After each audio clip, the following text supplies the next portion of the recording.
Assalamualaikum warahmatullahi wabarakatuh.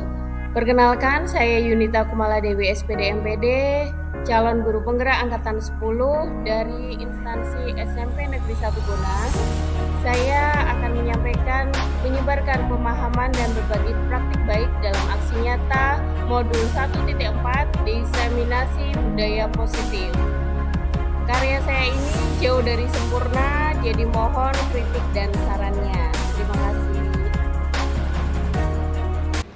Selamat siang, Assalamualaikum warahmatullahi wabarakatuh. Waalaikumsalam warahmatullahi wabarakatuh. Sebelumnya saya ucapkan terima kasih kepada Bapak Ibu semua yang sudah hadir di sini.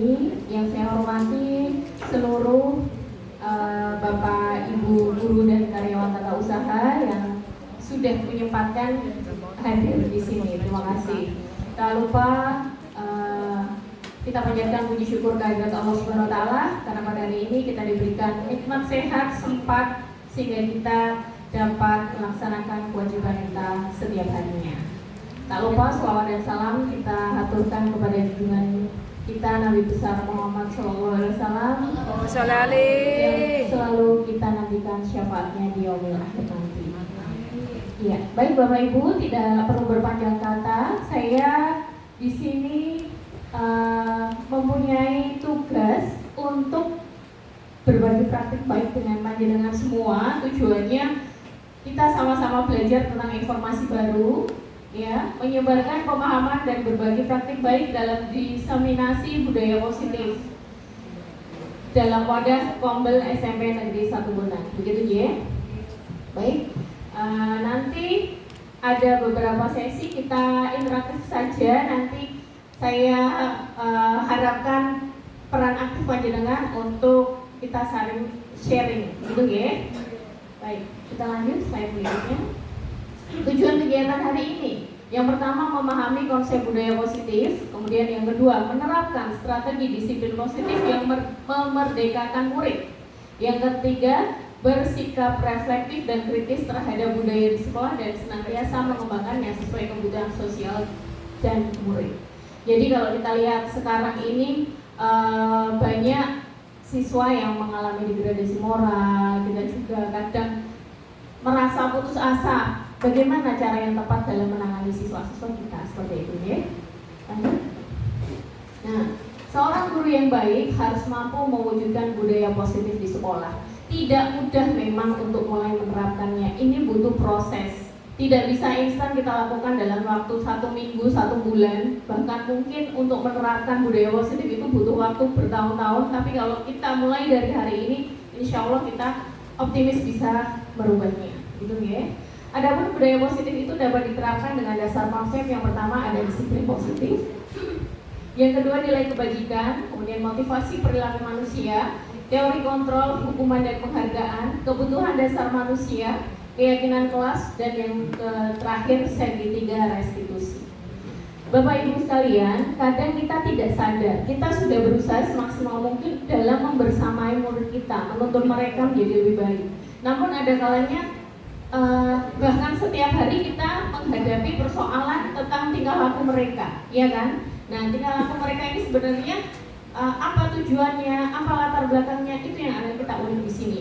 Dan ini kebetulan kita sedang belajar mengenai teori-teori tersebut. Nah, kita berusaha menerapkannya dalam kehidupan kita ketika mengajar di sekolah ini, gitu ya. Harapannya nanti ada manfaat di balik ini semua, bisa mengubah cara kita membersamai murid. Jadi respon kita terhadap murid tentang kenakalan mereka yang nauzubillah saat ini, dan bagaimana kita menerapkannya dengan benar. Kita merasa kadang, wes benar, kita berada di posisi benar ngandani, karena ini untuk kebaikan mereka. Lah, tapi kita ulik dulu, posisi kita apa nanti di situ? Apakah kita sebagai penghukum, atau kita sebagai pembuat rasa bersalah, atau kita pemantau dan seterusnya? Nanti kita kupas di sini. Baik, berikutnya ada pertanyaan pemantik. Apakah Anda setuju dengan pernyataan di bawah ini? Yang pertama, hukuman dapat mendisiplinkan anak. Mau tidak mau, tidak bisa kita pungkiri bahwa setiap harinya kita sering memberikan sebuah hukuman mau dalam tanda petik baik atau buruk, dalam kacamata kita itu akan berbeda dari kacamata orang lain. Ya. Misalnya hari ini ada si A tidak berangkat sekolah atau membolos, jam pertama ada, jam kedua hilang. Lalu begitu ketahuan anaknya, kamu diberi sanksi. Sanksinya apa? Misalnya silakan dijemur misalnya anak tersebut, atau disuruh keliling lapangan. Nah itu masuk ke hukuman atau konsekuensi. Ini juga kita bahas bersama nanti di situ ya. Lalu yang kedua, pemberian hukuman dengan hal positif seperti membaca atau membersihkan halaman sekolah dapat meningkatkan disiplin anak. Dan yang terakhir, memberikan penghargaan dapat meningkatkan motivasi belajar anak. Monggo saya minta pendapat panjenengan dari yang pertama. Hukuman dapat mendisiplinkan anak. Silahkan tunjuk jari siapa yang sepakat dengan pernyataan tersebut. Pak Is, monggo silahkan. Terkait dengan hukuman ini memang ada sisi positif dan negatifnya. Itu sisi positif. Kadang siswa itu diberi arahan, diberikan teguran itu tidak cukup. Tetapi mohon maaf sebentar Pak Is, boleh ke depan sebentar untuk menyampaikan itu biar teman-teman mendengar semua ya. Karena suaranya di sini agak lebih. Terima kasih. Monggo teman-teman yang lain nanti berpendapat mengenai statement kedua dan ketiga. Terima kasih. Terkait dengan pertanyaan atau pernyataan hukuman dapat mendisiplinkan siswa, ini saya setuju sekali, apalagi kita di sekolah yang cenderung di pinggiran. Terkait ini memang siswa, apalagi siswa kita di sini itu rata-rata mereka tidak cukup hanya ditegur saja, hanya diberikan pengarahan saja, tapi mereka harus didisiplinkan dengan memberikan hukuman berupa fisik ya. Artinya di sini memang hukuman ini tidak semata-mata untuk menyiksa mereka, tapi hukuman ini adalah untuk memberikan peringatan bahwasanya mereka tidak boleh atau diusahakan untuk tidak melanggar lagi, karena dengan melanggar lagi mereka nantinya akan dapat hukuman seperti itu lagi. Jadi saya sangat setuju sekali dengan apa yang ada di atas, sehingga hal ini saya rasa perlu diterapkan di sekolah itu. Terima kasih. Artinya setuju dengan hukuman itu ya. Iya, berikan aplaus dulu buat Pak Is. Terima kasih pendapatnya.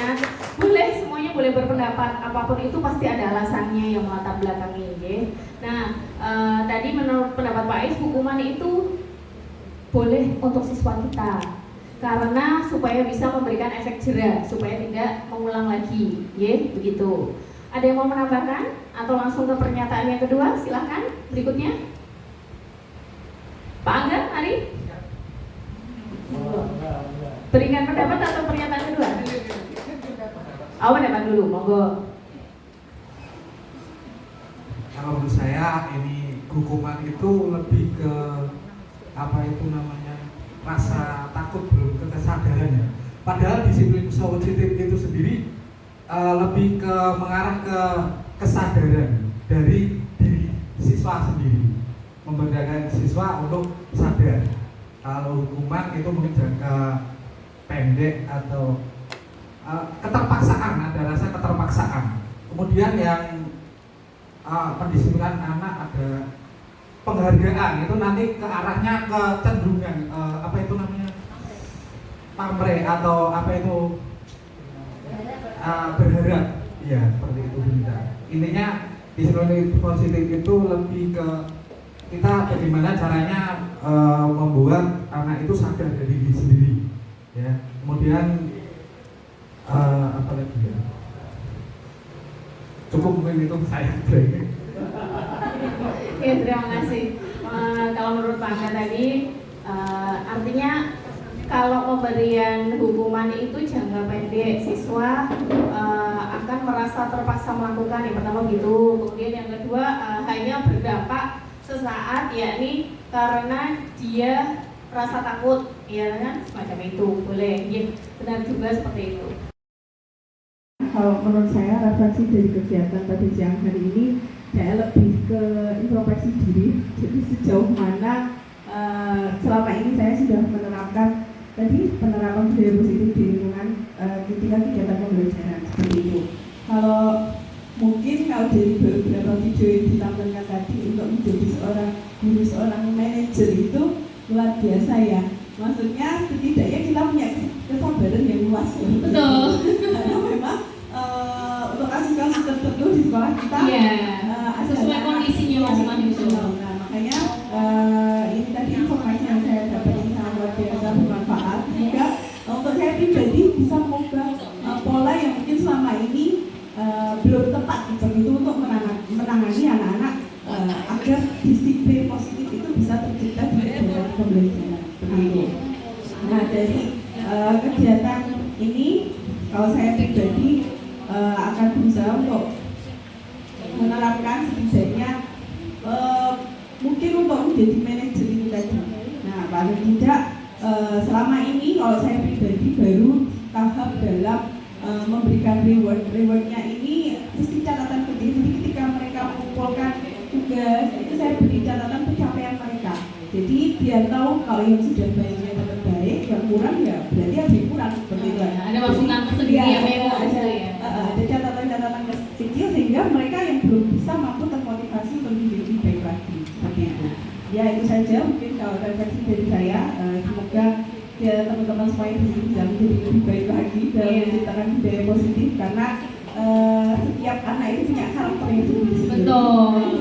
Tantangan kita tantangannya mengenali karakter mereka bisa mengembangkan hal-hal positif dari diri mereka. Itu saja. Terima kasih. Assalamualaikum warahmatullahi wabarakatuh. Waalaikumsalam warahmatullahi wabarakatuh. Pendapat Pak Roji juga menuturkan menyepakati tentang hal itu ya Pak, dengan di dalam kelas misalnya siswa sekaligus disuruh untuk menyapu ruang kelas supaya menciptakan kondisi belajar yang nyaman juga sebagai hukuman mereka kalau berpakaian tidak rapi dan sebagainya gitu ya. Artinya tergantung bagaimana kita mengondisikannya, tergantung bagaimana kita menuturkannya pada anak. Kalau kita menyuruh mereka untuk menyapu, bagaimana kita memotivasi mereka supaya dia mau melakukan itu. Jadi pandai-pandai kita dalam memotivasi untuk anak seperti itu. Kemudian yang ketiga, memberi penghargaan dapat meningkatkan motivasi belajar anak. Bagaimana menurut panjenengan? Sekarang ibu-ibu monggo, yang ibu-ibu belum berpendapat silahkan. Monggo silahkan. Atau Pak Farod, monggo silahkan ini. Ya, yang ketiga. Maju Pak.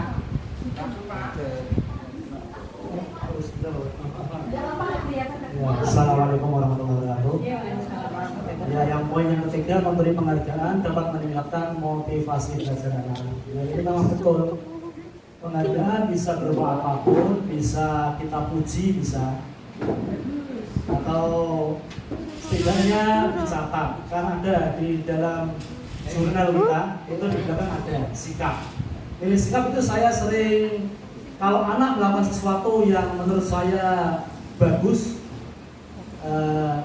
beda dengan yang lain, atau menemukan uang di jalan dikasih ke saya, itu langsung saya ingat, saya tulis di situ di jurnal sikap positif berarti. Nanti itu sebagai pertimbangan saya untuk penilaian.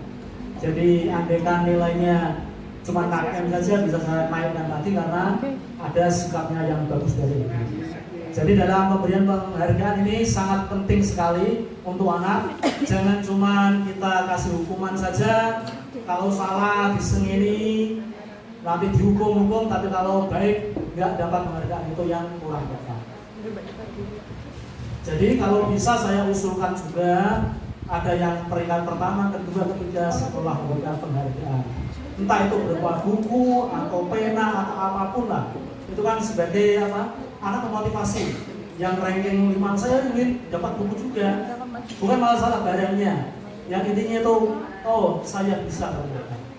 ada yang Pembuktian pembuktian bisa dicapai. Ya setidaknya nanti kalau bisa untuk semester ini kasih bentuk apalah untuk alas kadarnya untuk pengakuan dari sekolah bahwa dia baik, dia berhasil. Itu saja. Saya akhiri, wassalamualaikum warahmatullahi wabarakatuh. Waalaikumsalam warahmatullahi wabarakatuh. Terima kasih Bapak Fahrur atas pendapatnya. Berikan aplaus buat Pak Fahrur. Menurut Pak Fahrur, pemberian reward untuk siswa itu adalah hal yang baik, masih bisa dilanjutkan semacam itu ya. Karena nanti bagaimanapun tetap berdampak pada anak, memotivasi anak ya. Mereka mungkin akan merasa aku mau melakukan ini ben aku itu ini ya, ada sisi positifnya, ada sisi kebaikannya di situ. Tapi nanti kita kupas bersama. Mungkin jangka panjangnya tetap ada dampak negatifnya, tapi paling tidak ada perubahan dalam tempo singkat ya Pak. Jadi mereka punya goal yang mau dicapai seperti itu ya. Boleh ya, terima kasih atas pendapatnya. Baik, kita lanjutkan pada berikutnya, slide berikutnya. Bu Asih, monggo. Ya, kita sekarang berbicara tentang disiplin positif. Jadi semua tadi berputar mengenai disiplin positif ya. Berasal dari bahasa Latin yang artinya belajar. Kemudian disiplin diri membuat orang menggali potensinya menuju sebuah tujuan apa yang dia hargai. Seperti itu. Namun dalam budaya kita, makna disiplin telah berubah menjadi sesuatu yang dilakukan seseorang pada orang lain untuk mendapatkan kepatuhan. Jadi ada poin kepatuhan di situ. Kecenderungan umum adalah menghubungkan kata disiplin dengan ketidaknyamanan. Jadi tadi terkait dengan hukuman, dia mau melakukan ini kalau karena ada hukuman itu. Jadi saya menghindari ketidaknyamanan hukuman. Jadi saya mau melakukannya. Sayangnya ketika motivasi siswa masih pada tahap itu motivasi paling rendah, okay? Seperti itu. Bukan dengan apa yang kita hargai atau pencapaian suatu tujuan. Memang tidak mudah membuat anak menyadari motivasi internal mereka. Kalau itu kan hukuman masih dari motivasi eksternal karena ada rasa tidak nyaman, rasa malu ketika dapat hukuman, akhirnya mereka melakukan. Nah, artinya ini siswa masih merasa terpaksa melakukannya. Nah, tujuan kita bersama apa? Membuat kesadaran siswa dari dalam hati mereka masing-masing supaya melakukan kedisiplinan itu. Itulah tujuan kita. Baik, berikutnya. Disiplin positif adalah suatu pendekatan untuk menerapkan disiplin dari dalam diri anak tanpa hukuman dan hadiah. Harapannya itu, goal kita paling tinggi itu. Jadi motivasi internal mereka yang ingin kita tumbuhkan bersama. Tapi memang tidak mudah, ini tidak bisa kita capai sesaat. Lawang ono hukuman wae orang kota, iya kan, kadang seperti itu. Apalagi tanpa hukuman. Nah, inilah upaya kita bersama supaya dapat mewujudkannya. Kemudian yang berikutnya, mengajarkan anak untuk mampu mengontrol diri, memilih tindakan yang mengacu pada nilai kebajikan. Nilai kebajikan itu merupakan unsur utama terwujudnya budaya positif. Mumpung di usia mereka saat ini masih di kategori anak yang labil, justru ini saat bagi kita punya kesempatan untuk memperbaiki pribadi mereka dengan kita mencoba menerapkan motivasi internal dari dalam mereka. Baik, berikutnya. Yang kedua, materi mengenai nilai kebajikan. Nilai kebajikan itu apa sih? Namanya kebajikan pasti hal-hal yang baik, ya semacam itu. Nilai kebajikan adalah sifat-sifat positif manusia yang merupakan tujuan mulia yang ingin dicapai setiap individu. Nilai-nilai tersebut bersifat universal dan lintas bahasa, suku bangsa, agama maupun latar belakang. Yang pertama, setiap perilaku atau perbuatan memiliki suatu tujuan. Anak yang melanggar aturan kita pasti ada tujuannya. Kenapa mereka melanggar? Alasannya apa? Itu pasti ada. Kemudian dengan mengaitkan nilai kebajikan yang diyakini seseorang, maka motivasi intrinsiknya akan terbangun. Ini tujuan kita, motivasi intrinsik anak supaya berkembang, sehingga menggerakkan motivasi dari dalam untuk dapat mencapai tujuan mulia yang diinginkan. Teorinya semacam itu, dan ini beberapa penelitian menyatakan hal inilah yang dampaknya paling lama, long lasting, kalau motivasi itu ada dari diri mereka masing-masing, seperti itu. Nilai-nilai kebajikan yang ingin dicapai oleh setiap anak Indonesia kita kenal dengan profil pelajar Pancasila. Saya yakin Bapak Ibu sudah memahami semua. Lanjut, berikutnya motivasi perilaku manusia. Nah, inilah dorongan yang membuat mereka berperilaku. Yang pertama ada motivasi eksternal, kedua juga eksternal, dan yang ketiga barulah motivasi internal. Yang pertama, tujuan mereka melakukan sesuatu itu untuk menghindari ketidaknyamanan atau hukuman. Itu berada di level paling bawah, Tapi tidak apa-apa, kita berproses. Kita mengajak siswa dulu pembiasaan. Bagaimana menerapkan pembiasaan? Karena ada aturan tadi, ya kan? Kita nggak memberi aturan, misalnya berangkat jam 7 persis, jam 7 tet, kemudian gerbang ditutup dan sebagainya. Itu memang awal-awal supaya kita bisa menerapkan pembiasaan itu seperti apa? Pertama, dengan menutup pagar ketika sudah melewati jam tersebut. Ketika siswa terlambat ada hukuman-hukumannya. Di awal memang seperti itu yang kita lakukan. Tidak apa-apa, itu untuk menumbuhkan pembiasaan. Mereka awal-awalnya mungkin efek jerah, akhirnya mendarah daging supaya mereka akhirnya menunjukkan perubahan. Harapannya seperti itu. Kemudian yang tadi lagi belum selesai. Berikutnya untuk mendapatkan imbalan dari orang lain atau institusi. Nah, inilah tadi pendapat mengenai ada reward. Bagus reward untuk memotivasi juga. Ya, kenyataannya kita juga peringkat ranking itu kan reward buat anak. Iya kan? Kita jadi tahu yang nomor 1. Itu pembuktian buat teman-temannya. Ini loh saya ranking 1. Itu kan reward sebenarnya. Dampaknya positif bagi yang menerima reward itu, negatif bagi yang tidak menerima. Nah, itu masalahnya. Dampaknya seperti itu yang apa ya? Masalahnya yang tidak menerima reward lebih banyak. Nah, akhirnya mereka pertama mungkin istilahnya apa kita mengenal kagul, males, jadi dan sebagainya. Nah, itu berarti kebutuhan mereka tidak terpenuhi, ya kan? Nah, tidak apa-apa, tapi kita seiring waktu berproses untuk memperbaiki itu semua. Kemudian yang ketiga, motivasinya untuk menghargai diri sendiri. Tidak mudah Bapak Ibu. Kita sendiri pun kadang merasakannya. Berangkat, terseok-seok sampai sini, waduh jam itu. Ternyata hari itu saya merasa gagal karena terlambat, misal seperti itu. Artinya kita masih berproses. Tak apa-apa, besok masih ada kesempatan. Lah itu sudah motivasi. Iya kan? Besok ada kesempatan, besok saya berusaha lebih. Minimal ada niat dulu dari dalam hati kita, semacam itu. Dan tadi pada level yang ketiga itulah yang merupakan motivasi yang ingin kita tumbuhkan pada diri anak. Mungkin membutuhkan kematangan jiwa anak ya. Di masa-masa masih kecil mungkin menerapkan itu tidak mudah, tapi insya Allah karena pembiasaan, kemudian mereka disadarkan dari awal, mereka akhirnya muncul motivasi internalnya. Inilah yang merupakan tujuan dari disiplin positif. Karena menurut Ki Hajar Dewantoro, merdeka itu artinya tidak hanya terlepas dari perintah, akan tetapi juga cakap buat memerintah diri sendiri. Ini loh yang kita butuhkan.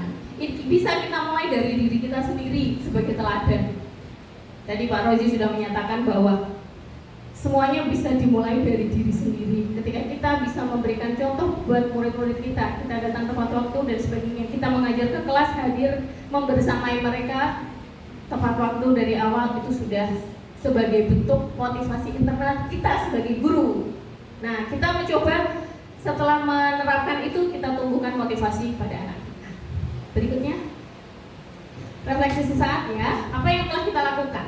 Sebelumnya mari kita tanyakan ke diri kita sendiri, bagaimana kita berperilaku? Mengapa kita melakukan segala sesuatu? Apakah kita melakukan sesuatu karena adanya dorongan lingkungan atau dorongan yang lain, misalnya punishment, reward tadi? Terkadang kita melakukan sesuatu karena kita menghindari rasa sakit atau ketidaknyamanan, dalam tanda kutip sebuah hukuman. Terkadang kita juga melakukan sesuatu untuk mendapatkan apa yang kita mau, dalam tanda kutip reward tadi, ya. Terkadang Anda melakukan sesuatu untuk mendapatkan senyuman atau pujian dari orang lain, itu juga merupakan motivasi eksternal, bukan dari diri kita. Ya. Berikutnya, untuk mendapatkan hadiah, reward juga, atau untuk mendapatkan uang, manusiawi, semua orang membutuhkannya, membutuhkan pengakuan dari orang lain. Hanya saja harapannya bukan itu yang menjadi prosentase motivasi paling banyak buat kita dalam melakukan segala sesuatu, gitu ya. Apalagi kira-kira alasan orang melakukan sesuatu, mungkin masih banyak alasan lainnya, iya kan? Mungkin iseng saja melakukan sesuatu, bisa saja. Tujuan dari disiplin positif adalah menanamkan motivasi yang ketiga, motivasi internal tadi pada murid-murid kita, yaitu untuk menjadi orang yang mereka inginkan dan menghargai diri sendiri dengan nilai-nilai yang mereka percaya. Ketika murid kita memiliki motivasi tersebut, mereka telah memiliki motivasi intrinsik yang berdampak jangka panjang sampai mereka dewasa nanti.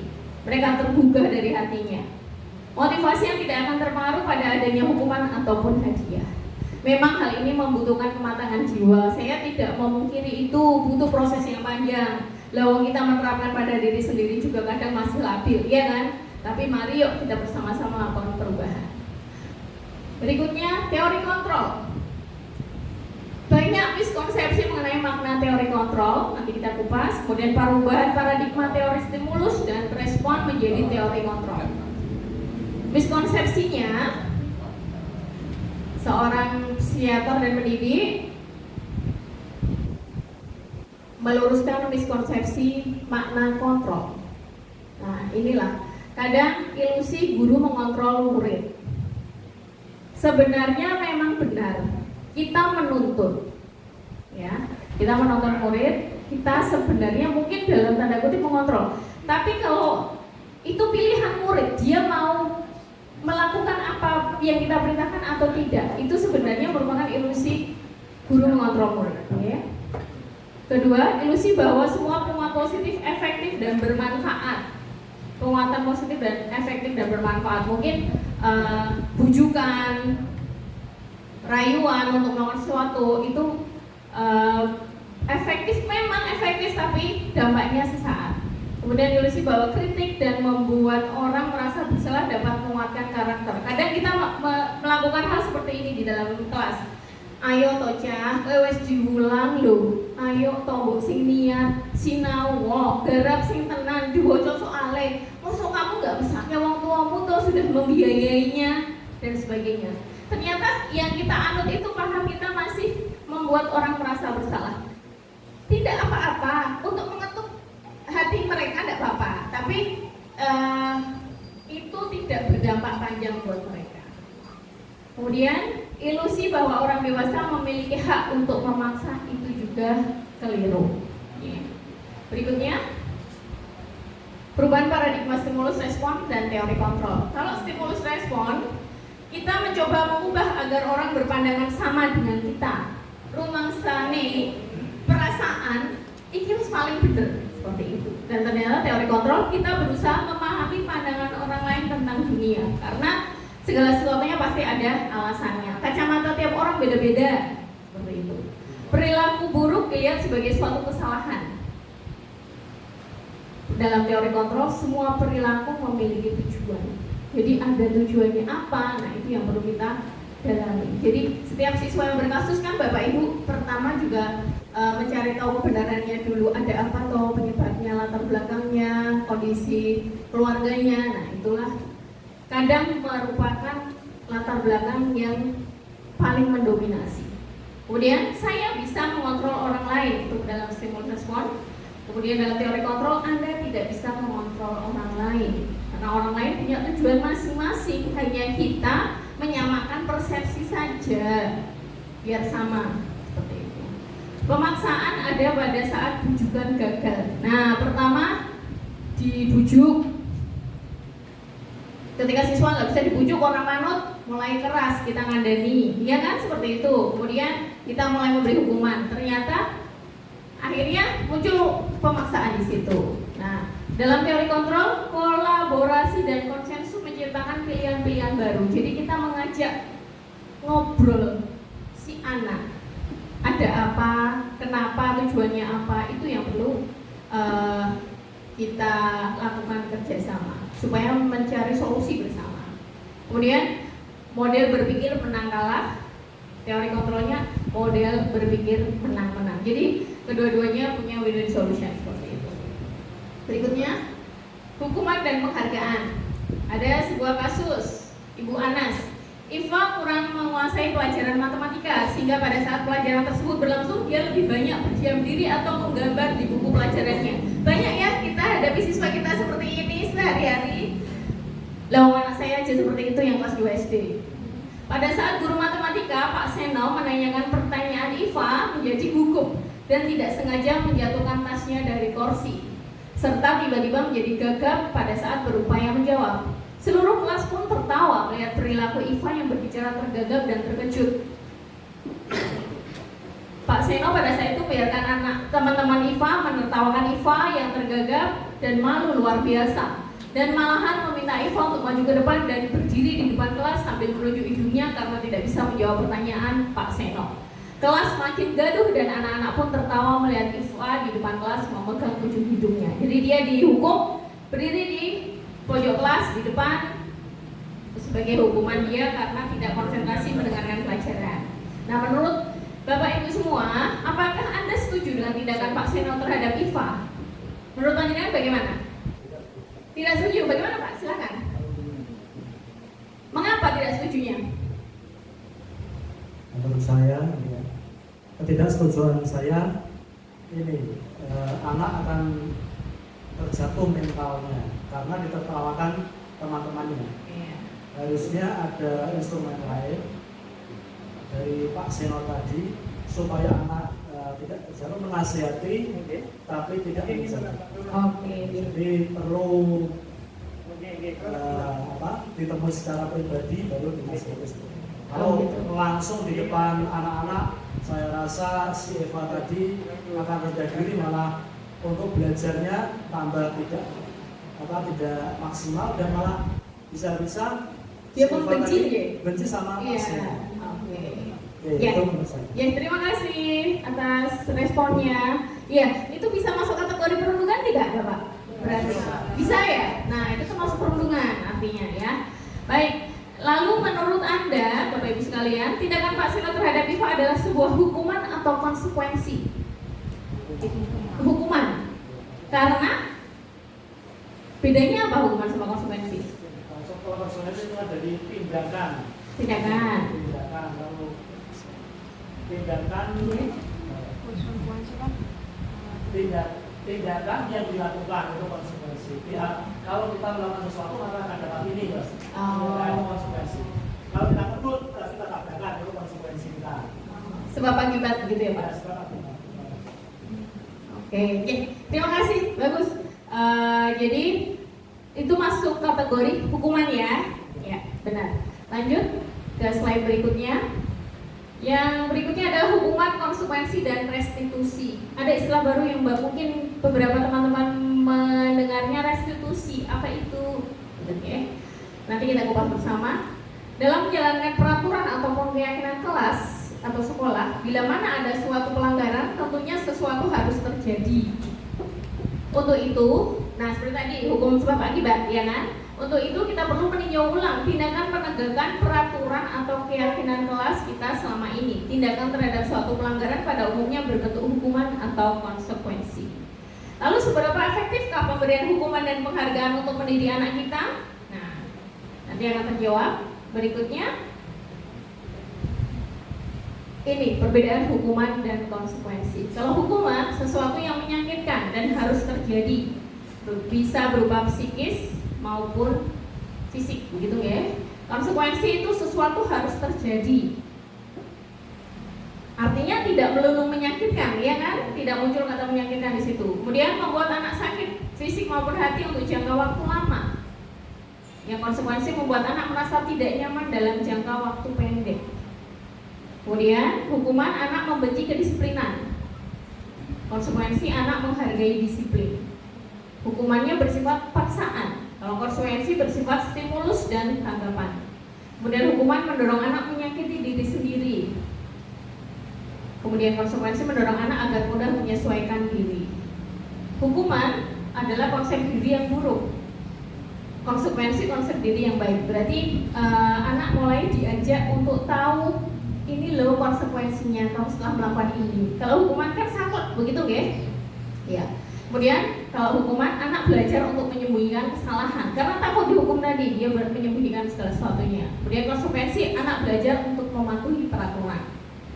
Kemudian hukuman, muncul marah, rasa bersalah, dipermalukan, merasa tidak dihargai. Kalau konsekuensi, kehilangan hak, dibuat tidak nyaman, diasingkan untuk sementara waktu, dan sebagainya.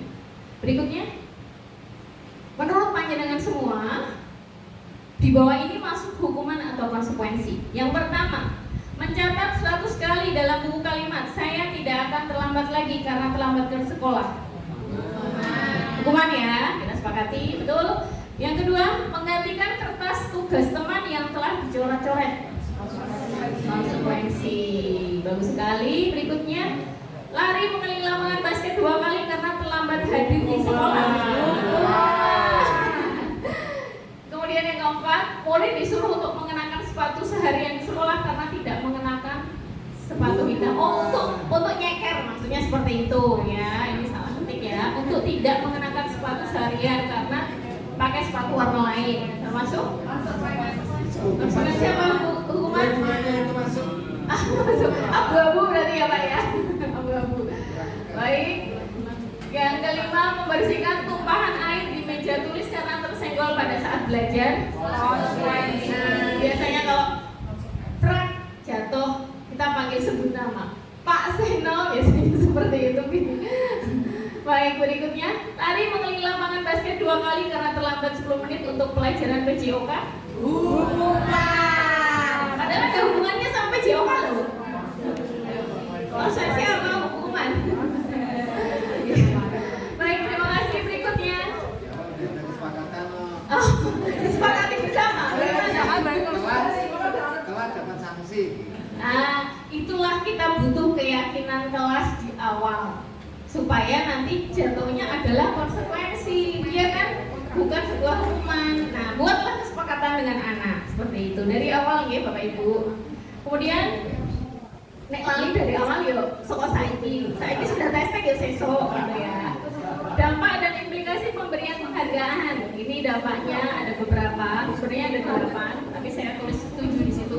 Pengaruhnya jangka pendek. Jadi penghargaan itu juga baik, bagus, mau berbagi sedekah ya toh Pak, bagus, memotivasi anak. Cuman nanti muncul efek sampingnya, si teman lainnya yang tidak dapat penghargaan akan menimbulkan rasa iri dan sebagainya.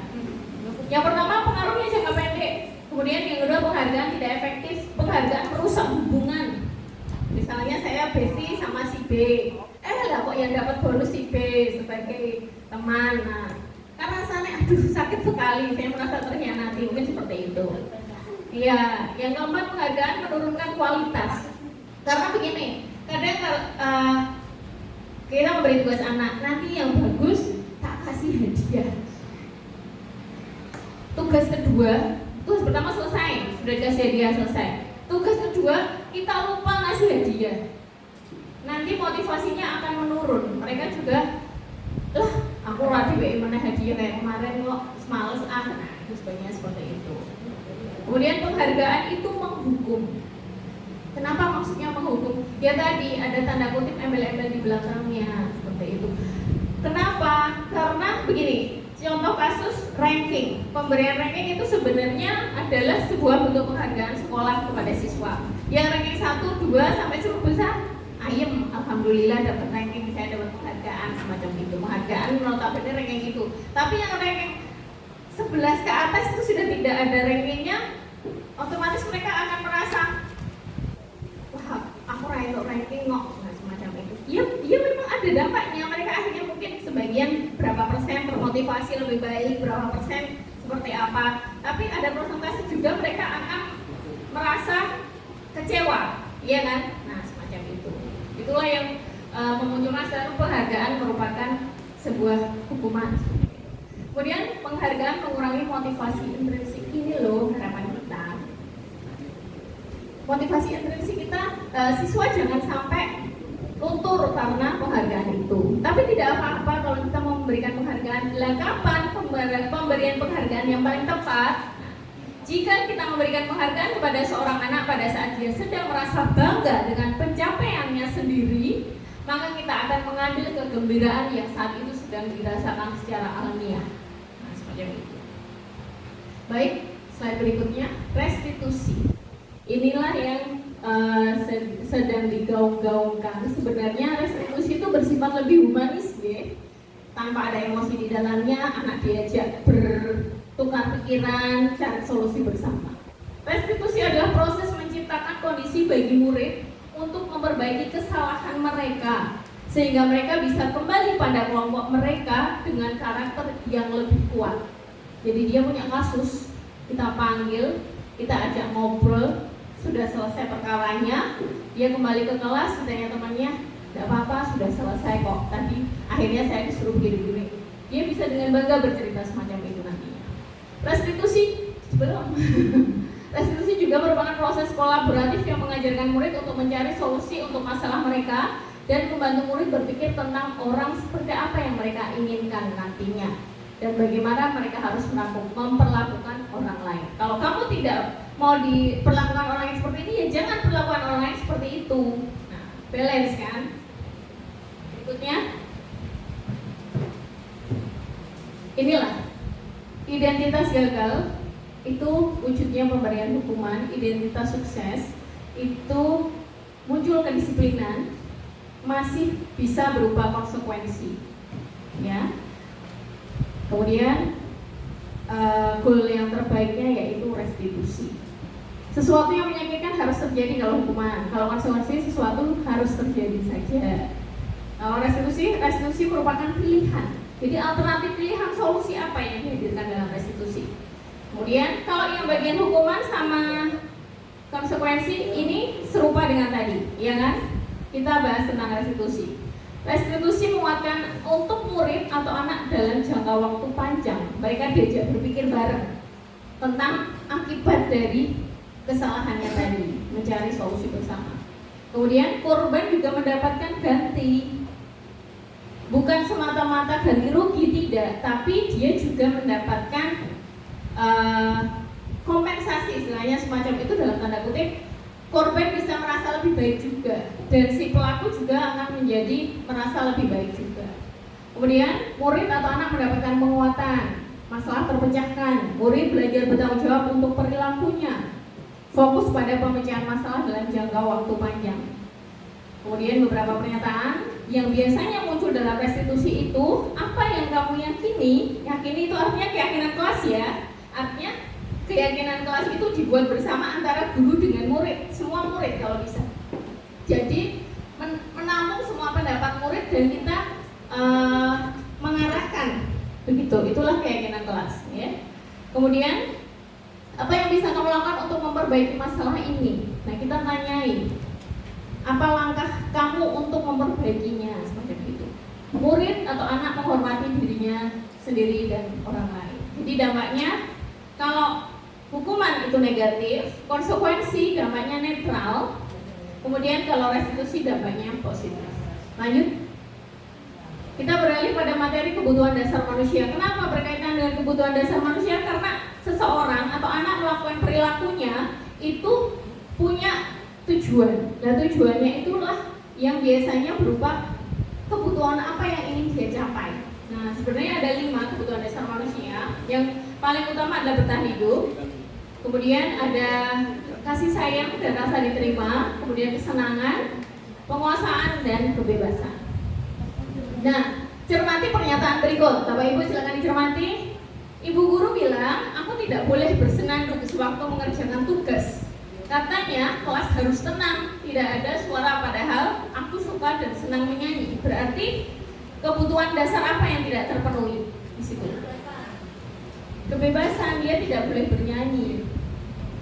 Ya, ini kita melihat dari kacamata anak, ya. Aku sajanya pengen nyanyi, tapi itu artinya kan kebutuhan dia tentang kebebasan itu tadi. Yang berikutnya, ibu guru tidak menyapaku hari ini, padahal aku pakai jepit rambut baru. Iya, perhatian dan kasih sayang tadi, perhatian. Jadi kalau Bapak Ibu biasanya 3S, ya.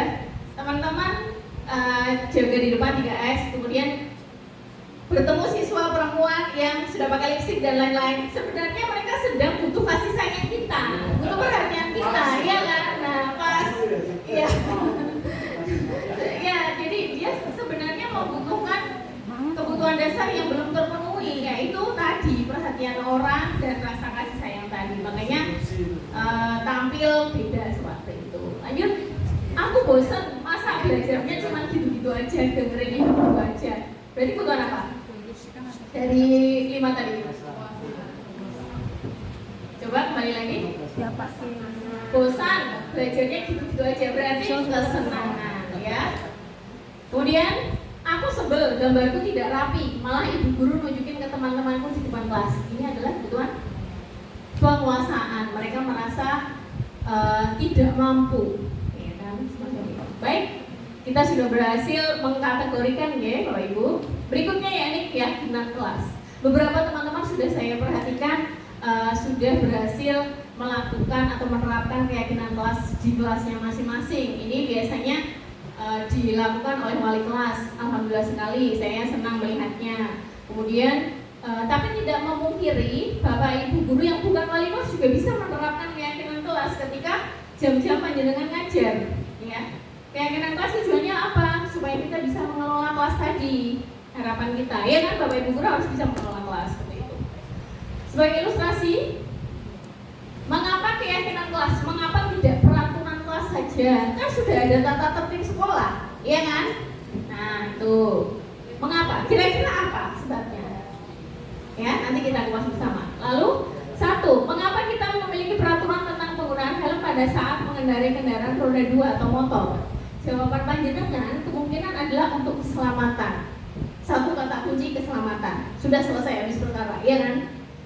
Yang kedua, mengapa kita memiliki peraturan tentang penggunaan masker dan mencuci tangan setiap saat kemarin waktu kita pandemi itu? Kemungkinan jawaban Anda adalah untuk kesehatan atau keselamatan, ya kan? Nah, rata-rata akan muncul kata itu sebagai kata kuncinya.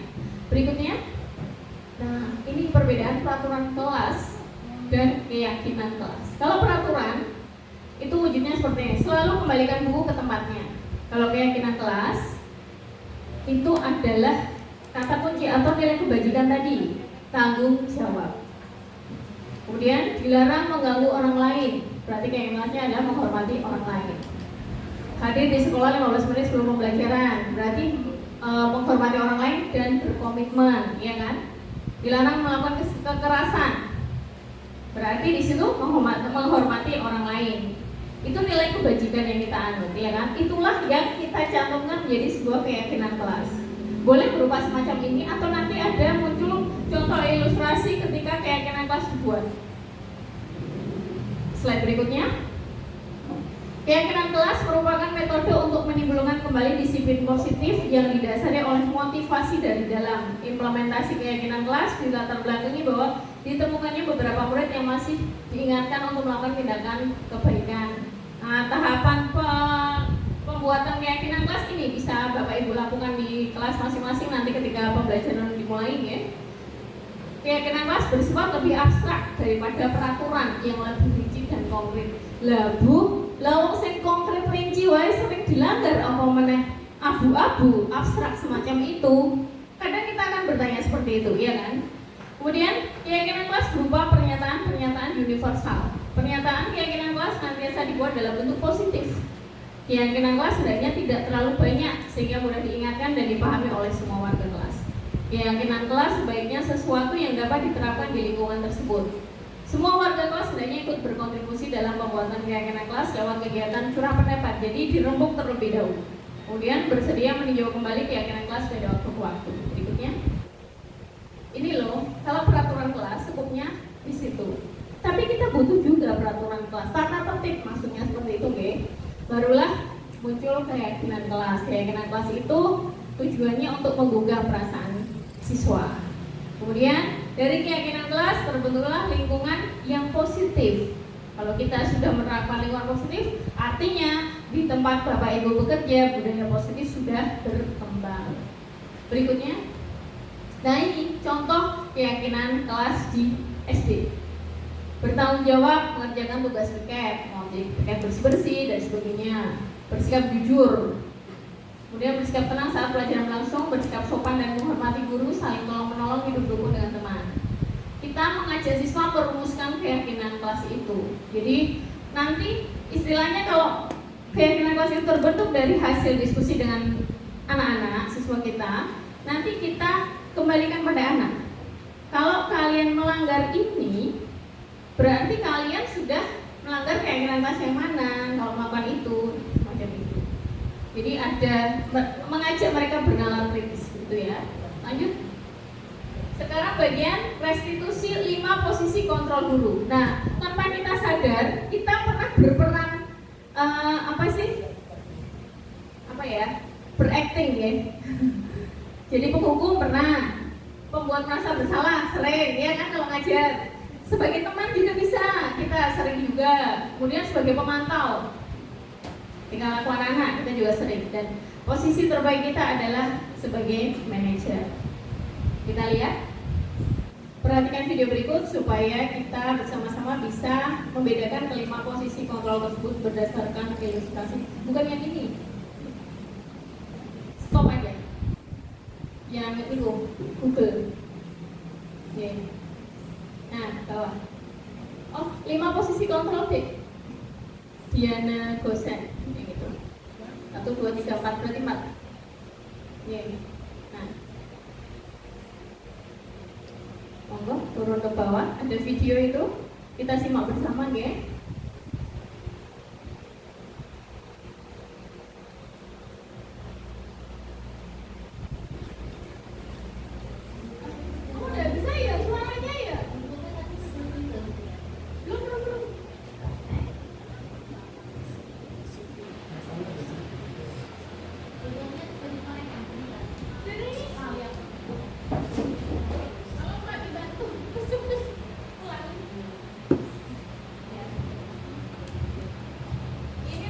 Ada contohnya ketika Bapak Ibu berposisi ada kasus siswa terlambat. Biar kita tahu bedanya sebagai pemantau bagaimana, sebagai pembuat rasa bersalah bagaimana dan seterusnya. Nanti kelihatan. Bapak minta tolong Pak Bapak. Hah? Bapak, enggak itu kok, enggak bisa. Bisa Pak enggak? Oh.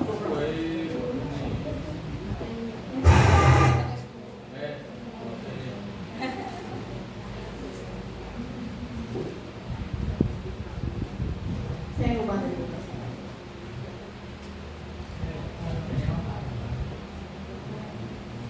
Di mode tutup Pak panggil, pencet mode tutup ya itu. Pencet mode tutup. Radio betul. Ya, ya. Ya, pencet connect.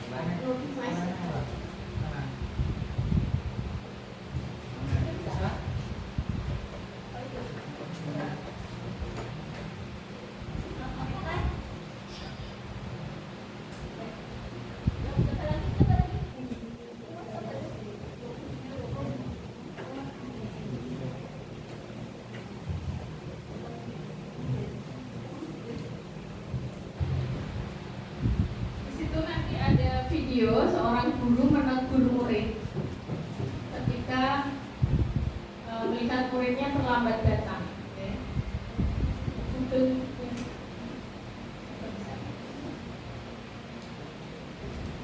tidak bisa lagi ya.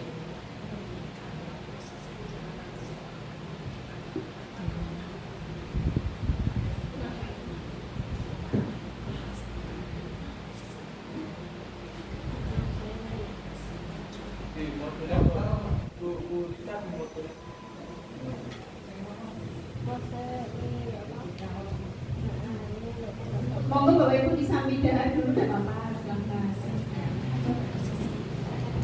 Ya, break dulu silakan.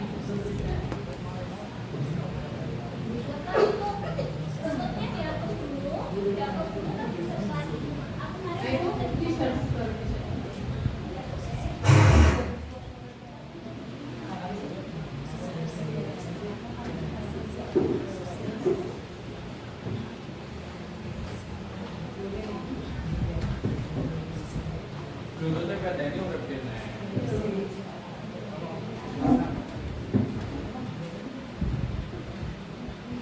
Siap kesek wae.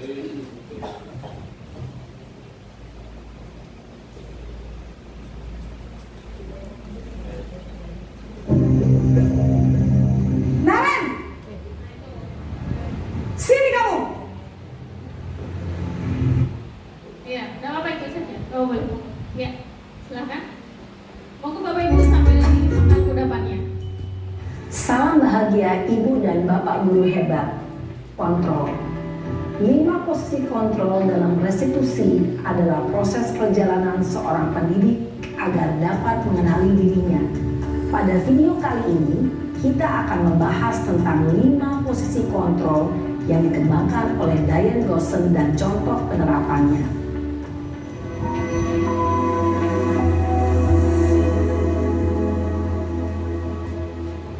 Lima posisi kontrol itu adalah 1.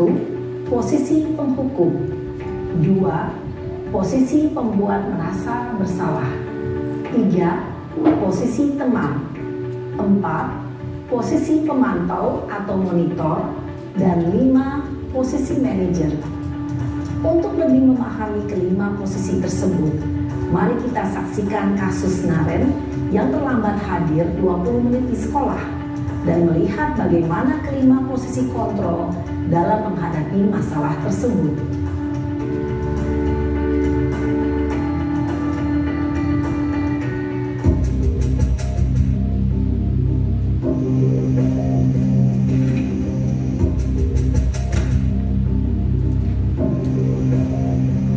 Naren,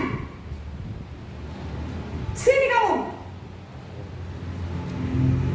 Selamat pagi, Bu.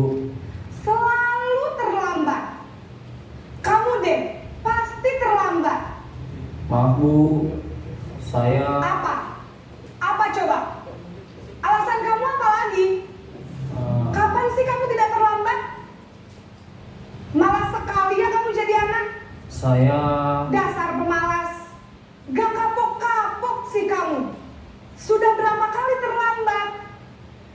Sana, kamu keliling lapangan basket 2 kali. Kenapa saya harus keliling lapangan basket, Bu? Kenapa? Kamu melawan ibu. Berani-beraninya jawab. Sudah terlambat, masih berani jawab pula. Sekarang, keliling lapangan basket 5 kali sekalian. Biar kapok. Cepat. Pergi sana ke lapangan basket. Posisi penghukum biasanya berbicara dengan nada tinggi, menghardik, menunjuk-nunjuk, menyakiti, dan menyindir. Hukuman bisa berupa fisik maupun psikis. Ibu dan Bapak guru hebat, dampak yang terjadi pada murid ketika guru berada pada posisi penghukum adalah murid cenderung akan memberontak, bahkan menyimpan dendam.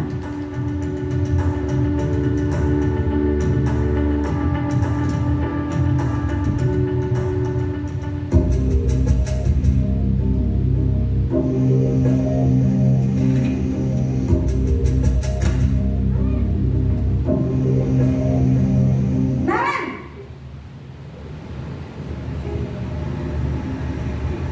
Selamat pagi, Bu. Naren, kamu kenapa terlambat lagi, nak? Ya Tuhan, Naren, kamu senang ya bikin ibu susah ya? Kalau kamu terlambat lagi, nanti ibu yang ditegur bapak kepala sekolah, nak. Disangka ibu tidak bisa membina kamu. Duh, gimana ini? Maaf, Bu.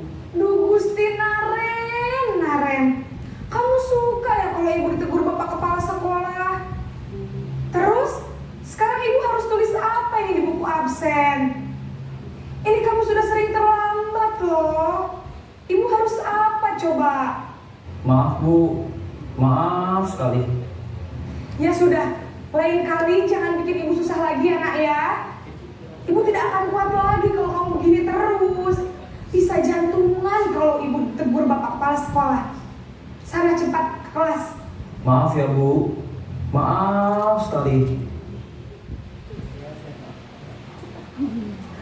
Posisi pembuat rasa bersalah berbicara dengan nada tenang, cenderung lembut, namun kata-kata yang diutarakan membuat murid merasa menjadi orang yang gagal, memandang buruk dirinya sendiri, merasa tidak berharga, dan tidak sanggup membahagiakan orang lain. Ketika guru mengambil posisi pembuat rasa bersalah, murid akan menganggap dirinya yang bersalah dan ia akan menyimpan emosi negatif tersebut di dalam dirinya.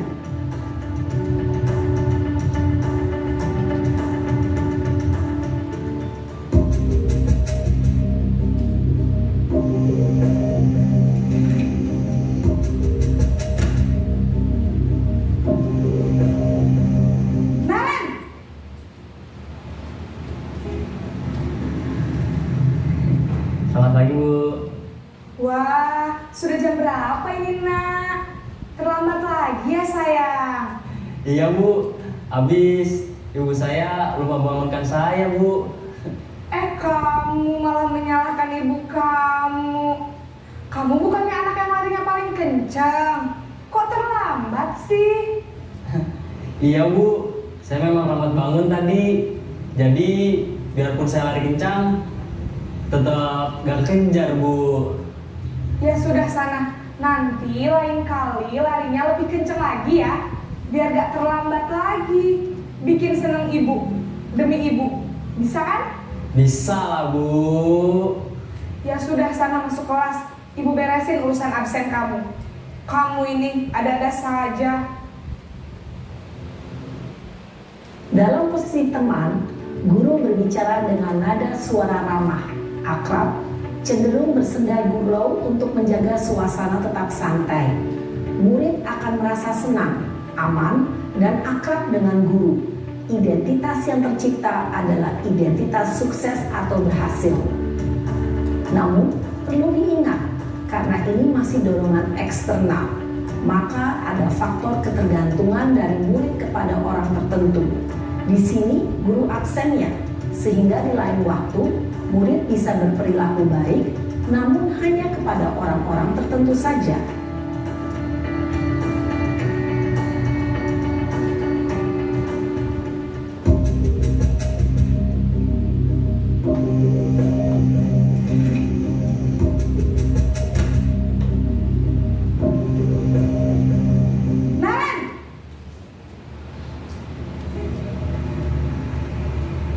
Selamat pagi, Bu. Naren, apa peraturan sekolah kita tentang jam berapa kita harus masuk sekolah, Nak? Kita harus di sekolah jam 7, Bu. Iya betul, sekarang sudah jam 7.20. Naren sudah tahu konsekuensinya jika terlambat hadir. Paham, Bu. Saya harus tinggal kelas pas jam istirahat selama 20 menit.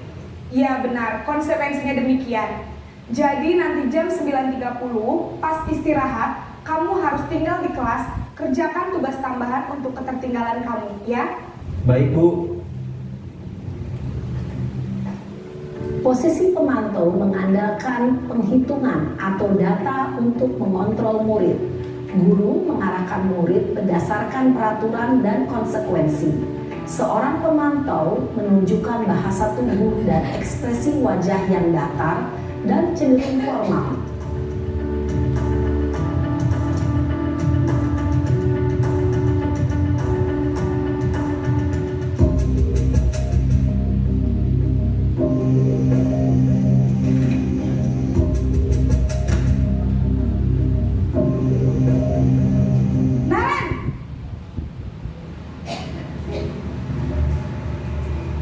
Selamat pagi, Bu. Selamat pagi, Naren. Maaf, Bu. Saya terlambat. Iya, sekolah masuknya jam 7, sekarang sudah jam 7.20. Jadi sekarang bagaimana ini, Naren? Maaf, Bu. Saya lupa setel alarm saya semalam. Baiklah, menurut kamu, keyakinan sekolah yang mana yang perlu kamu tingkatkan? Menghargai diri sendiri dan orang lain mungkin, ya, Bu. Setuju. Jadi, apakah Naren meyakini prinsip saling menghormati tersebut? Iya, Bu. Saya meyakininya. Apakah Naren bersedia memperbaiki masalah keterlambatan ini? Bersedia, Bu. Bagaimana kamu akan perbaiki masalah keterlambatan ini? Saya akan coba untuk tidak lupa menyetel alarm saya, Bu. Baik, kalau Naren lupa menyetel alarm di rumah, ada orang yang kira-kira bisa bantu mengingatkan tidak? Ada, Bu. Kakak saya, Kak Emma. Ada lagi selain Kak Emma? Selain Kak Emma, ada ibu saya. Baik, jadi yang mengingatkan Naren adalah Kak Emma dan ibu kamu ya. Kira-kira akan mulai setel alarm kapan nih Naren? Setelah pulang sekolah, akan segera saya lakukan. Baik, jadi Naren akan setel alarm untuk bangun besok pagi dan akan diingatkan oleh kakak dan ibunda Naren ya. Ada lagi yang mungkin perlu dilakukan Naren agar tidak terlambat bangun lagi? Tidak ada, Bu. Baik Naren, terima kasih untuk kerjasama kamu. Sekarang kamu perlu kembali ke kelas untuk belajar. Baik, Bu. Terima kasih. Posisi manajer adalah posisi kontrol yang disarankan untuk membimbing murid memiliki sikap disiplin yang positif, yaitu murid yang mandiri, bertanggung jawab, dan dapat memecahkan masalah. Tujuan dari posisi ini adalah agar murid dapat berefleksi atas tindakannya. Guru akan dengan tulus memberikan pertanyaan-pertanyaan bermakna, sehingga membuat murid dapat belajar dari kesalahannya dan mencari sebuah solusi untuk menyelesaikannya.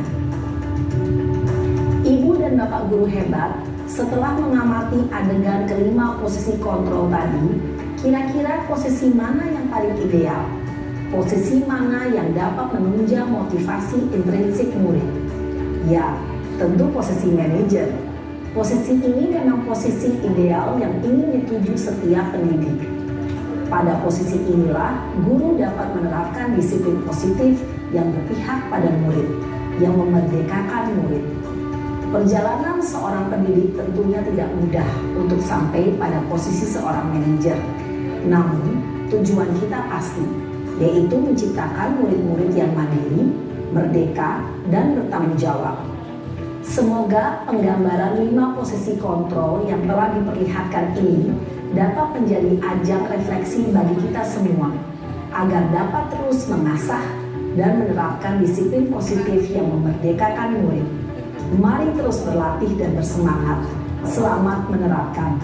Salam dan bahagia Ibu dan Bapak guru hebat.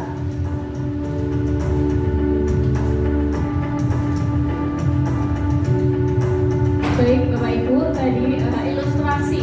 Saya di sini tidak menyalahkan atau membenarkan posisi-posisi yang telah kita lakukan. Ini kondisional. Kita menghadapi di lapangan tidak bisa dengan teori-teori semacam itu. Tapi kita hanya berbagi praktik baik, mana posisi yang paling ideal bagi seorang guru yang tujuannya membangkitkan motivasi internal siswa. Nah, ini 5 posisi kontrol tadi. Kalau menghukum, gurunya menghardik, menunjuk-nunjuk, menyakiti, menyindir. Kalau pembuat orang merasa bersalah, berceramah gurunya. Seharusnya ibu kecewa, nah, seperti itu. Kemudian teman membuatkan alasan-alasan untuk muridnya. Jadi belani muridnya. Tapi ini juga tidak sepenuhnya dibenarkan, ya.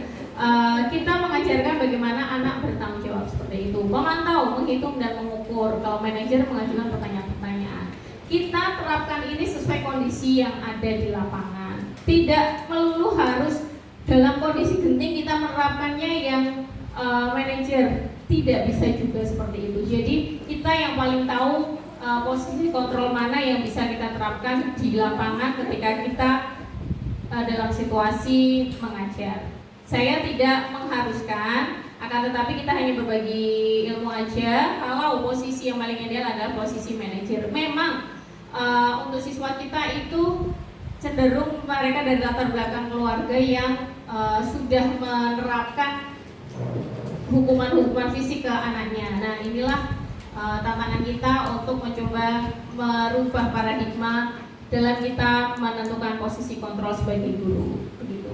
Baik, kita lanjut slide berikutnya. Bagian ini adalah segitiga restitusi. Segitiga restitusi namanya segitiga, berarti ada 3 tahapan di situ. Yang pertama, menstabilkan identitas. Di sini setiap orang pasti pernah melakukan kesalahan. Bukan untuk memakluminya saja, tapi kita mencari solusi. Kamu bukan satu-satunya yang pernah melakukan ini. Itu masuk dalam menstabilkan identitas. Kemudian validasi kebutuhan. Di situ validasi tindakan yang salah ya. Kamu tentu punya alasan mengapa melakukan itu. Kemudian adakah cara yang lebih efektif untuk mendapatkan apa yang kamu butuhkan? Jadi alternatif lain supaya kamu tidak melakukan kesalahan itu. Kemudian Tahap yang ketiga menanyakan keyakinan. Di situ ada nilai-nilai apa yang telah kita sepakati ini terkait dengan nilai keyakinan kelas dan kamu ingin menjadi orang seperti apa. Berikutnya, segitiga restitusi pada sisi 1 menstabilkan identitas tadi ya. Di situ kalimat-kalimat biasa yang kita gunakan dalam restitusi bagian ini, berbuat salah itu tidak apa-apa, akan tetapi dan tidak ada manusia yang sempurna. Ini kata kunci yang masuk dalam kategori menstabilkan identitas. Kita bisa menyelesaikan masalah ini bersama. Kemudian, Bapak Ibu tidak tertarik mencari siapa yang salah, tapi Bapak Ibu ingin mencari solusi dari permasalahan ini. Jadi, anak diajak untuk berpikir bersama, bernalar kritis itu tadi. Lanjut, berikutnya, sisi yang kedua, validasi tindakan yang salah. Di sini biasanya setiap tindakan kita dilakukan dengan satu tujuan, yaitu memenuhi kebutuhan dasar.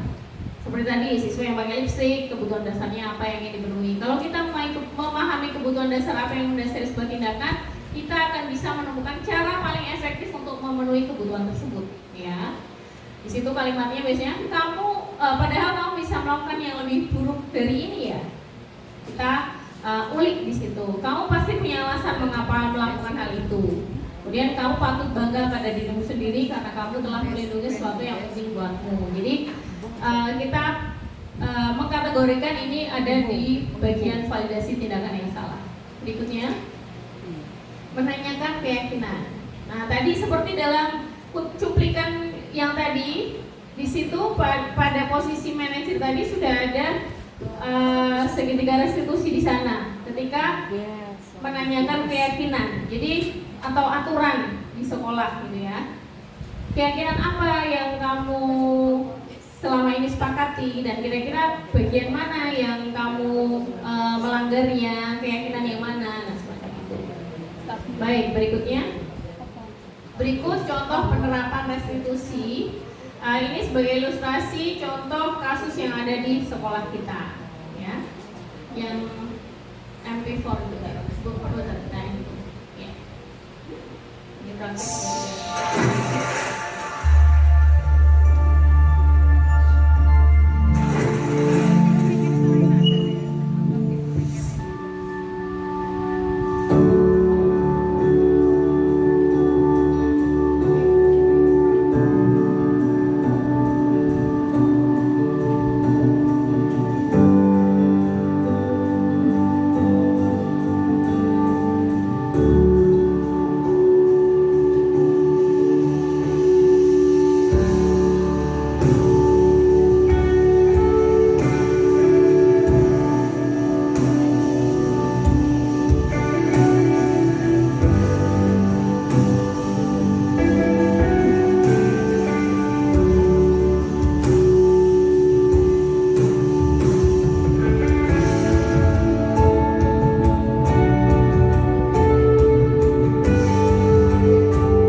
Oke, ibu di sini bukan untuk mencari siapa yang salah, ya. Ibu di sini untuk mencari solusi bersama-sama, berpikir bersama-sama untuk menyelesaikan keadaan yang buruk ini. Kita berbaikan bersama-sama, gitu ya. Kamu pasti melakukan itu ada alasannya kan, kalian berdua? Oke. Ibu tahu sebenarnya kalian berdua melakukan ini tanpa sengaja, atau tanpa sengaja? Tanpa sengaja kan? Iya, tanpa sengaja. Tapi yang kamu lakukan itu merugikan orang lain, merugikan teman-teman kelas kalian, ya kan? Makanya sekarang kamu dalam masalah. Sekarang mari kita bicara tentang keyakinan kelas dan keyakinan sekolah kita yang selama ini sudah tidak bersama, ya.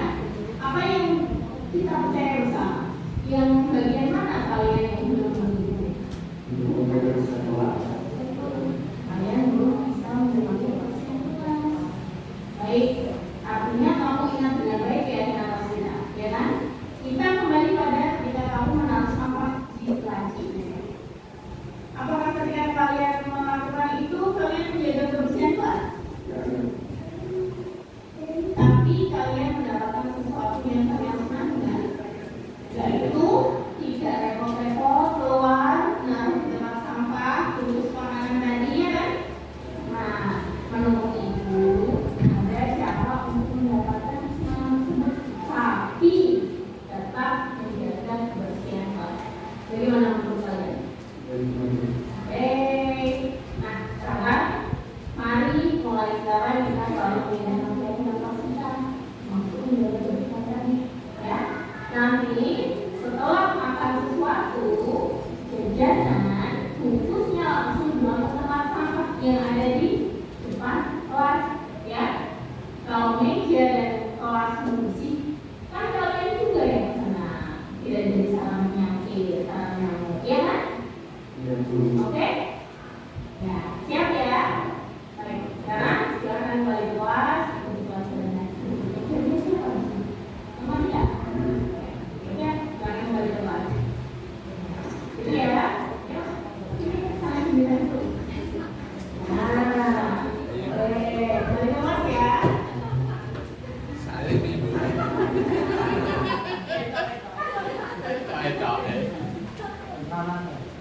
Safira, ibu tadi dengar laporan dari kita. Artinya kamu dalam masalah ya? Iya, Bu. Ada yang bisa ibu bantu? Apa yang terjadi? Bisa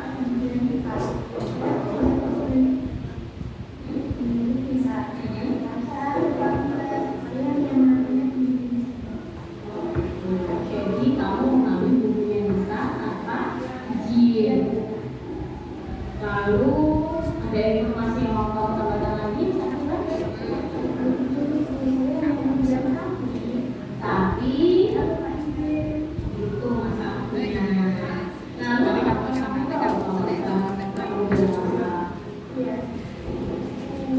baik, ibu di sini bukan untuk mencari siapa yang salah.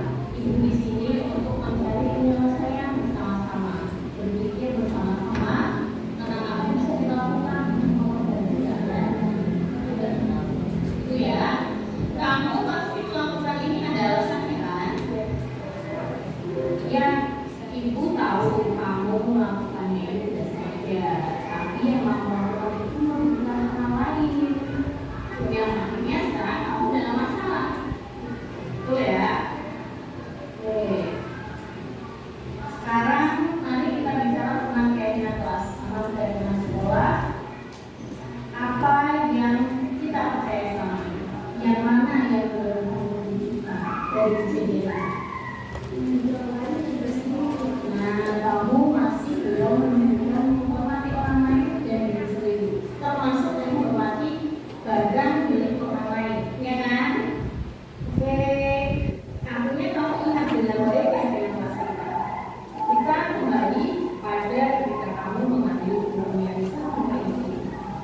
menurut Ibu ada cara untuk mendapatkan sesuatu tapi tanpa merugikan orang lain. Bagaimana menurut kamu? Oke, bagus. Berarti lagi kamu bisa ya. Oke, kamu bilang kamu akan menjelaskan saja bisa, kan? Nah, baik. Oke, kembali ke kelas. Ini jam pelajaran IPS. Kembali ke kelas ya, sekarang. Baik. Ya.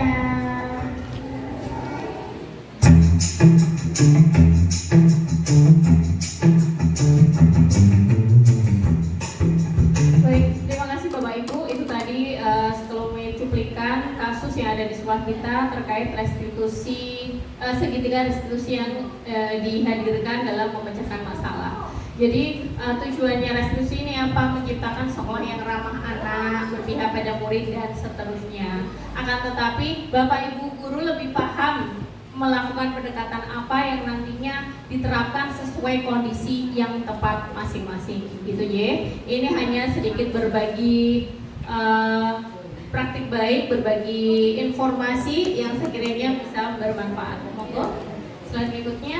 Baik, terima kasih. Ternyata rangkaian acara hari ini sudah kita lalui bersama. Tepuk tangan buat kita semua. Terima kasih.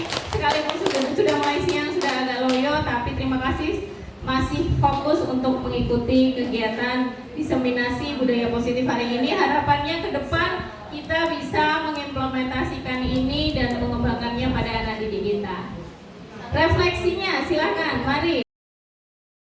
Kalau menurut saya refleksi dari kegiatan pada siang hari ini, saya lebih ke introspeksi diri. Jadi sejauh mana selama ini saya sudah menerapkan tadi penerapan budaya positif di lingkungan ketika kegiatan pembelajaran seperti itu.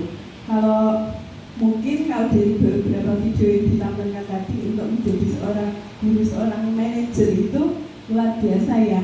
Maksudnya setidaknya kita punya kesabaran yang luas ya. Betul.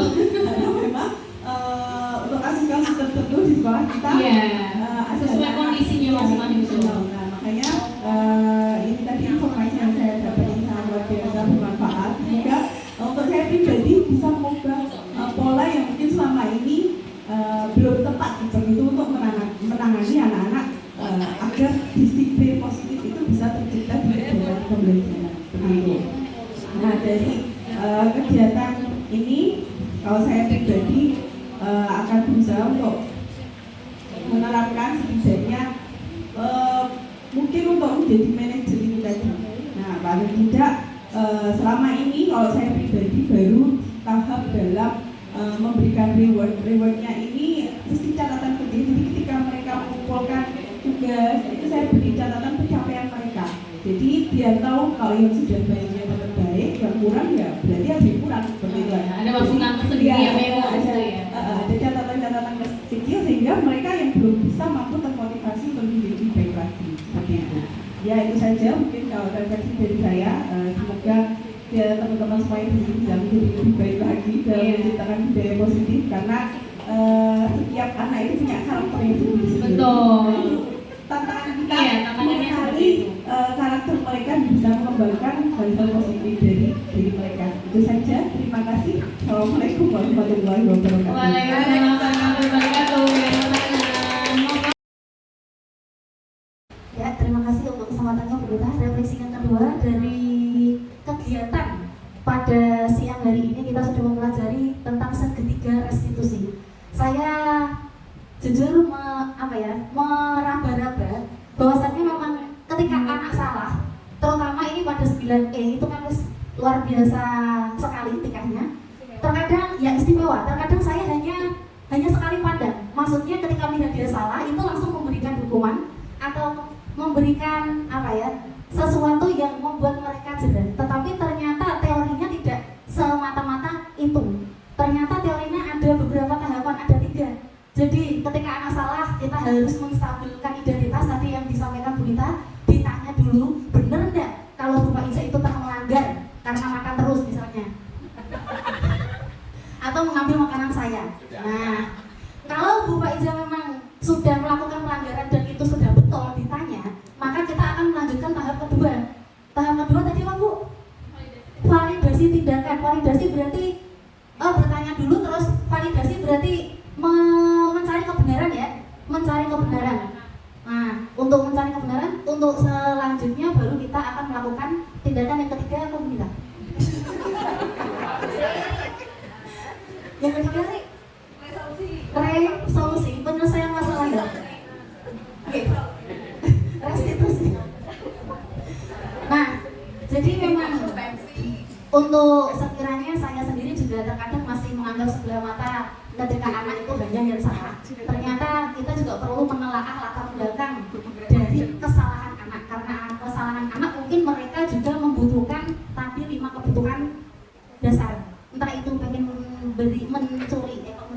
mencari perhatian, pengen dihargai atau disayangi atau dicinta atau kebebasan dan sebagainya. Jadi memang kita perlu teori ini untuk melakukan pembelajaran setiap harinya.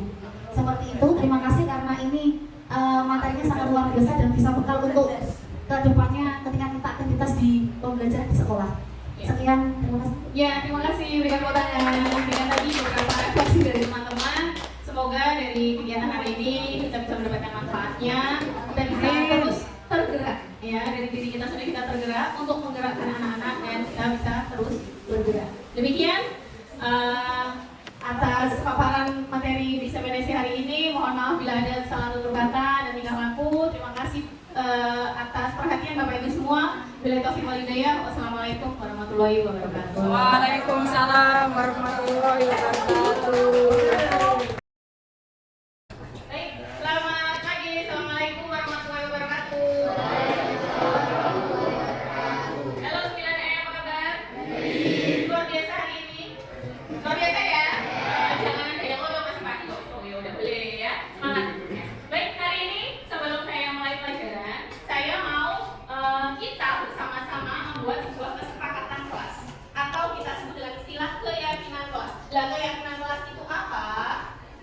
Keyakinan kelas itu hasil kesepakatan bersama terkait dengan aturan atau tata tertib bersama yang harus kita lakukan selama pembelajaran di kelas ini. Itu ya, bisa dipahami? Berarti keyakinan kelas apa tadi? Aturan bersama yang disepakati bersama. Jadi tidak aturan ini loh, aturannya kalian harus taat. Enggak, ini kesepakatan bersama. Harapannya apa? Harapannya kalian sudah bisa melakukannya dengan ikhlas, dengan kesadaran, ya kan? Nah, itu jangan sampai ada pelanggaran-pelanggaran yang biasanya hobi melanggar, biasanya dimarahi, biasanya dipanggil BK, biar ini tidak terjadi. Jadi kalian sudah mulai dewasa dan jangan berpikir bersama bagaimana aturan-aturan yang harus ditetapkan bersama itu dilakukan. Gitu ya? Nah, hari ini saya mau membagikan kertas ini, saya bagikan satu persatu pada kalian. Silahkan tuliskan di situ. Nanti kita rumuskan bersama keyakinan kelasnya seperti apa dan bagaimana. Silahkan tulis. Ada yang tidak bawa kalian? Saya pinjami. Ya, nanti bawa pulang. Nah, aturan di kelas ini atau keyakinan kelas ini nanti kamu tuliskan di situ terkait dari bagaimana sikap saat di kelas. Ya, sebaiknya bagaimana sebagai siswa, dari sikapnya, dari penampilannya, cara berpakaiannya. Sebagai contoh, kalau di sekolah berpakaian bagaimana? Acak-acakan, rapikah? Nah, seperti itu dicantumkan saja.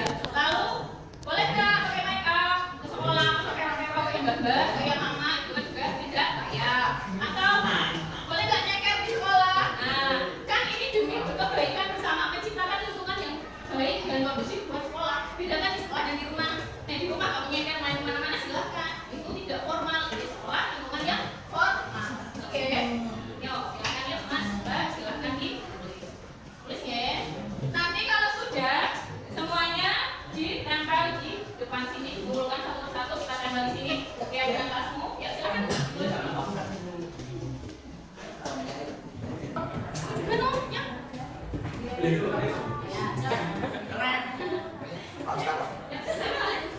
Ya, tempelnya mas.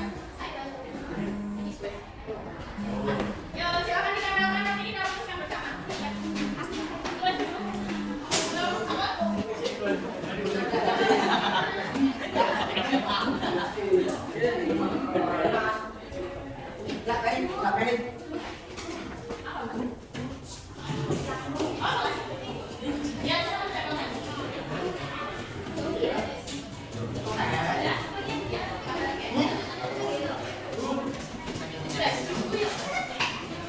Kalau belum itu nanti lihat.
menghargai orang lain.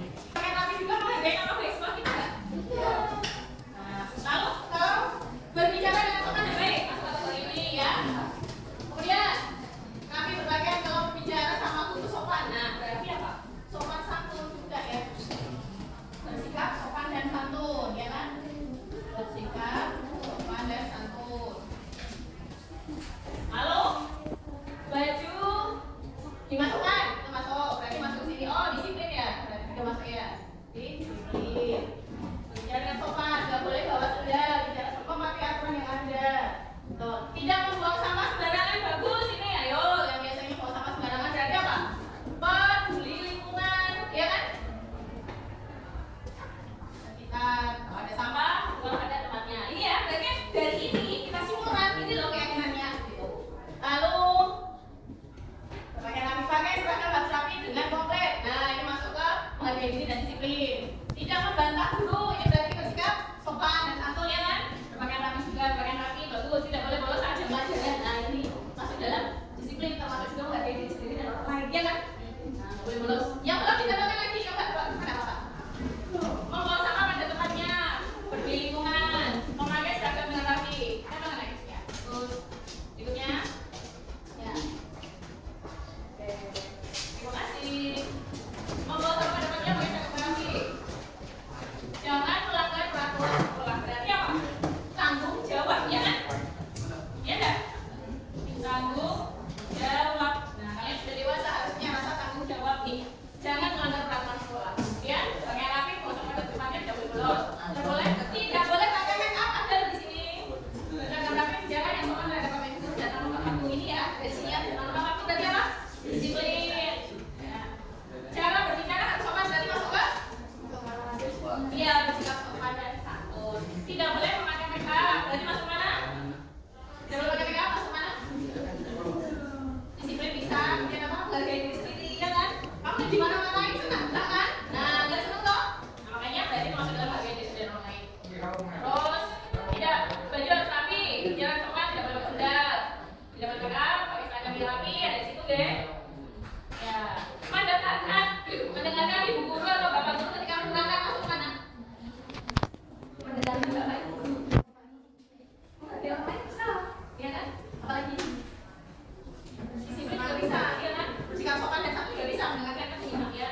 Berpakaian rapi, untuk anak putri tidak boleh pakai make up, harus berangkat tepat waktu. Nah, berangkat tepat waktu berarti masuk mana? Bagus. Cara bersikap sama guru harus sopan, masuk kan? Bersikap sopan dan santun. Kemudian memakai dasi dan topi kalau upacara berarti bagus. Jadi anak-anak tadi semua ini aturan yang harus kita lakukan di sekolah ya. Kita sepakati bersama-sama deh ini. Sepakat ya. Kan ini dari kalian semua. Nanti kembali pada kalian karena kalian sebagai subjeknya yang melakukan ya. Berarti harus kita sepakati bersama dia. Bagus. Sepakat ya? Ya. Benar ya. Jadi ya. Nah, karena apa? Kalau ini kita langgar bagaimana? Kalau dilanggar bagaimana? Misalnya kamu datangnya terlambat. Kalau dilanggar ya, berarti kamu nggak nanti kayak kelas toh? Ya, kelas baiknya ya mas. Yang biasanya terlambat, baiknya bagaimana kalau terlambat? Pernah terlambat ya mas? Oh, nggak pernah. Pernah terlambat ya mas? Oh, nggak pernah ya mas. Saya mau tanya, kalau misalnya kita terlambat, bagaimana? Baiknya bagaimana? Ditutup? Oh, dipukul? Apa? Enaknya apa kalau kita sesuai sama aturannya? Biar kamu nggak terlambat. Oh, dia bilang denda. Denda ada hubungannya tidak? Bagaimana kalau kalian terlambatnya 10 menit atau 5 menit? Istirahat itu kan ada 15 menit. Berarti 5 menit tadi kan belum genap ya? Satu jam belajar 1 menit. Berarti dia terlambat 10 menit misalnya. Berarti dia ikut pelajarannya 20 menit. Nggak komplit kan? Bagaimana kalau kita sepakati bersama karena dia terlambat 10 menit ya langsung potong 10 menit. Dia di kelas dulu ikuti pelajaran dulu 10 menit tambahan. Bagaimana menurut kalian? Adil nggak? Adil kan ya? Nah, kalau yang lain aja di 40 menit pelajarannya. Gitu ya? Kita sepakati bersama ya? Oke. Ya. Baik. Anak-anak, ini keyakinan kelas yang harus kita taati bersama.